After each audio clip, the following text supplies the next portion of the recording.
እስከዛሬ ካያችኋቸው ፊልሞች ውስጥ በእርግጠኝነት ዛሬ የማስተምረውን ትምህርት አንድ ባንድ ሰምታችሁታል ወይንም ደግሞ ሰምታችሁት ሳይገባችሁ እንዲሁ ያልፏችኋል ማለት ነው። እንዴት ናችሁ? ገሬ ነኝ ከሲምፕል እንግሊሽ ዩቲዩብ ቻናል። የ3 ወር የእንግሊዝኛ ቋንቋ ስልጠናችን ቻሌንጅ እንደቀጠለ ነው።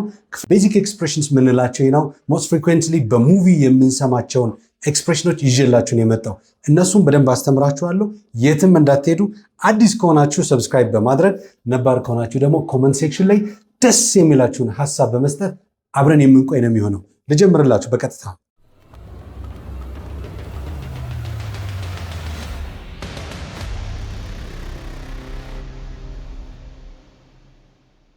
የመጀመሪያ ኤክስፕሬሽን በፊልም እንደነገርኳችሁ ከሰማችኋቸው መካከል 25 ኤክስፕሬሽኖችን ነው ይዤላችሁ የመጣው።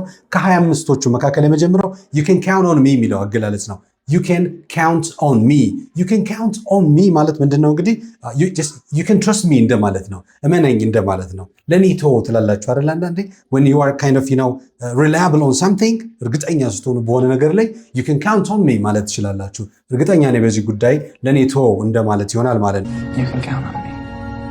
ሁለተኛው ደግሞ ከ25 ኤክስፕሬሽንስ መካከል I changed my mind የሚል ነገር አለ አይደል? I changed my mind. What does that mean? I changed my mind. I changed my mind አእምሮ ቀየርኩ ምናምን ለማለት አይደለም ሊትራሊ እንደምንተረጉመው። ነገር ግን I changed my mind ማለት I decided to do another thing እንደማለት ነው። ሌላ ነገር ይልቁን ለመስራት ወሰንኩ፣ አሰብኩ፣ ሐሳብ ቀየርኩ እንደማለት ይሆናል። ኦኬ። ስለዚህ I changed my mind የሚለው ሐሳባችሁ መቀየራችሁን ባጭሩ ለመግለጽ መጠቀም ትችላላችሁ ይሄኛውን። All right. I changed my mind. The other one, I'm with you. Still again, it's very common expression. But I'm common የሆነ ሌላኛው expression, I am with you. Pronunciation ረጋ ብላችሁ ቀስ ብላችሁ ማንበብ ትችላላችሁ። I am with you. I'm with you ብለን መጠቀም እንችላለን ማለት ነው። It is all about, trying to express your support to the others ማለት ነው። ድጋፋችሁን፣ ሳፖርታችሁን ወይንም ደግሞ ሌላን ሰው አንደርስታንድ ስታደርጉ I'm with you ካላችሁት I understand you ማለት ነው። ወይንም I agree with you ለማለት ይሆናል። ወይንም ደግሞ I support you ለማለት እንጠቀምበታለን። I am with you የሚለው አረፍተ ነገር I'm with you። ሌላኛው ፊልም ላይ ከምናያቸው ኤክስፕሬሽንስ መካከል no hard feelings እንላለን። no hard feelings አንዳንድ ሰው የበደለን ያክል መስሎት ይቅርታ በጣም አይነት ነገር ሲጠይቅ no hard feelings ብለን መጠቀም እንችላለን።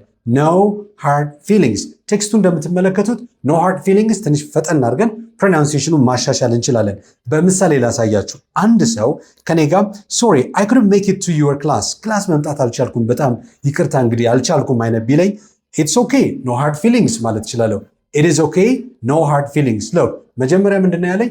I couldn't make it to your class ቢለኝ መምጣት አልቻልኩም፣ ክላስ መከታተል አልቻልኩም።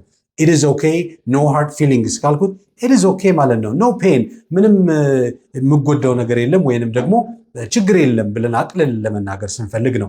እንዳልተጎዳን አይነት ነገር ስንገልጸው ያኛውን no hard feelings ማለት እንችላለን ማለት ነው። ኦኬ። ሌላኛው ደግሞ it doesn't matter እንደምታውቁት ብዙ ጊዜ thank you ስንባል it doesn't matter የሚል ሰው አለ። ብዙ ሰው thank you ስንባል it doesn't matter it's okay እንደማለት ይሆናል። literally it's okay እንደማለት ነው። ነገር ግን እዚህ ጋር አንድ ነገር ጠቃሚ መሆኑን የማይጠቅም መሆኑን ለመግለጽ ከፈለጋችሁ ማለት ነው it's not important ትላላችሁ። it doesn't matter ማለትም ይቻላል። it's not important ስለሆነ ጉዳይ እያወራን ቆይተን መሀል ላይ ያ ነገር የሚጠቅም ነገር አይደለም it doesn't matter ማለት ይችላል። ወይም it is not important እንደማለት ነው። ጥቅም የለውም አይጠቅም እንደማለት ነው። ኦኬ። በሌላ አገላለጽ ምን ማለት ነው? no need to worry እንደማለት ነው። no need to worry about that እንደማለት ነው። ስለዚህ ብዙም እንደማያሳስብ it doesn't matter ብዬ ልጠቀም እችላለሁ በቀጥታ። ኦኬ። ከዛ ውጭስ ሌሎች አማራጮችም አሉ። አሁንም እያየን ያለነው ምንድነው?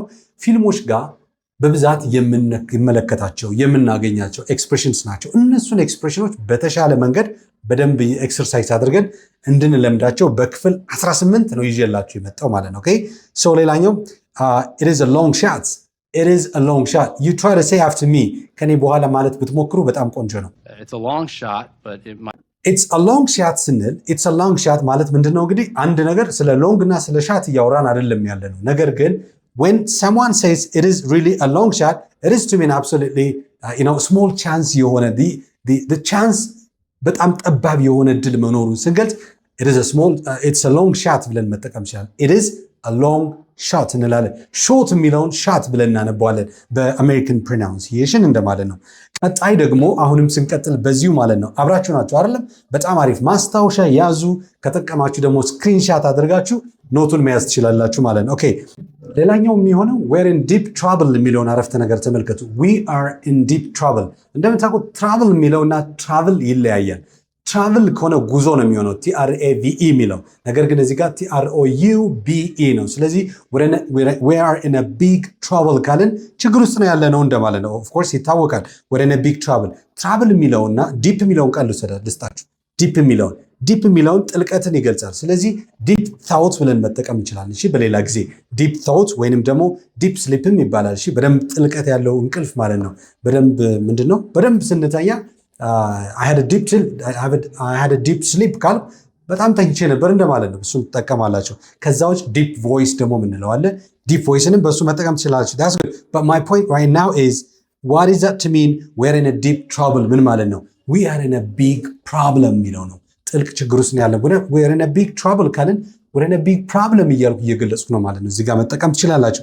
okay the other one I need to clear up my mind አምሮዬን ክሊር ማድረግ እፈልጋለሁ ማለት ሳይሆን I need time to think እንደማለት ነው። okay second thoughts are best እንደምንለው I need some time to think ማሰብ እፈልጋለሁ ስል I need to clear up my mind የሚለውን እጠቀማለሁ። I might be stressed or kind of confused ልሆን ይችላለሁ፣ stressed ልሆን ይችላለሁ። ስለዚህ ከዛ ወጣ ሙድ መቀየር ስፈልግ I need to clear up my mind የሚለውን መጠቀም እንችላለን ማለት ነው። okay I need to clear my head ሌላኛው ደግሞ መሰረታዊ የሚባለው it's not a game ይላሉ። ብዙ ጊዜ ሰምታችሁ ከሆነ it's not a game isn't a game አሁን ከቪዲዮ አይታችሁት እንደተመለሳችሁት it's not a game የሚለው አገላለጽ አንድ ሰው ሲሪየስ መሆኑን ሲገልጽ እሱ I'm serious ወይም it is kind of serious የሚለው መግለጽ ሲፈልግ it's not a game ይላችኋል።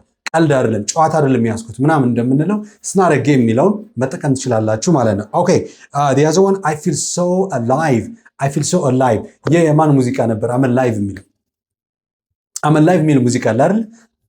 so I'm alive የሚለው ምንድነው? I'm full of energy I'm energetic እንደማለት ነው። so I'm so alive I feel so alive ካለ አንድ ሰው ኢነርጄቲክ ነው፣ በቃ ከፍተኛ የሆነ የመስራት የማከናወን ፍላጎት ያለው ሰው መሆኑን ይገልጽላቸዋል ማለት ነው። most of the time kids are so alive they are full of energies ማለት ነው። full of energies ናቸው። okay the other one follow your heart ብሎ አንዳንድ ሰው ሊነግራችሁ ይችላል። just follow your heart follow your heart ካላችሁ አንተ ያመንክበትን ነገር አድርግ ማለት ነው። የምታስበውን ጥሩ ነው ለምታስበው ነገር ፈጽም እንደማለት ነው። just follow your heart ብሎ ሊገልጽላችሁ ይችላል። do what you think is good እንደማለት ነው።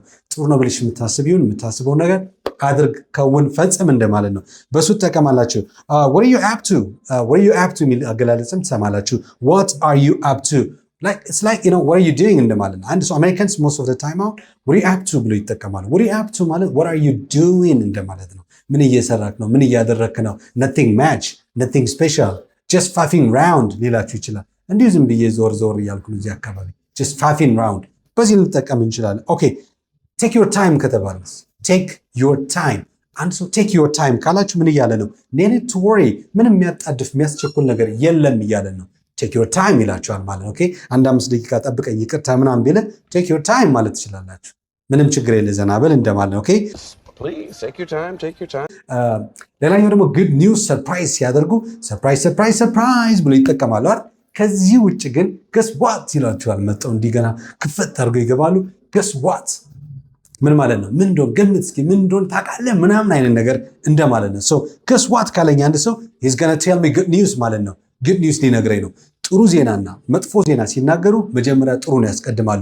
the good news is ብለው ከተናገሩ በኋላ and the bad news is ብለው ደግሞ ኔጌቲቭ ነገሩን ይነግሩናል ብዙ ጊዜ ማለት ነው። okay ሌላኛውስ please do me a favor ውለታ ዋልልኝ please do me a favor ወይም ደግሞ do me a favor ሲሉ ትሰማላችሁ። okay it's just a favor ካለ ውለታ ነው እየዋልኩልህ ያለው ምንም ችግር የለም አያሳስብ እንደማለት ነው።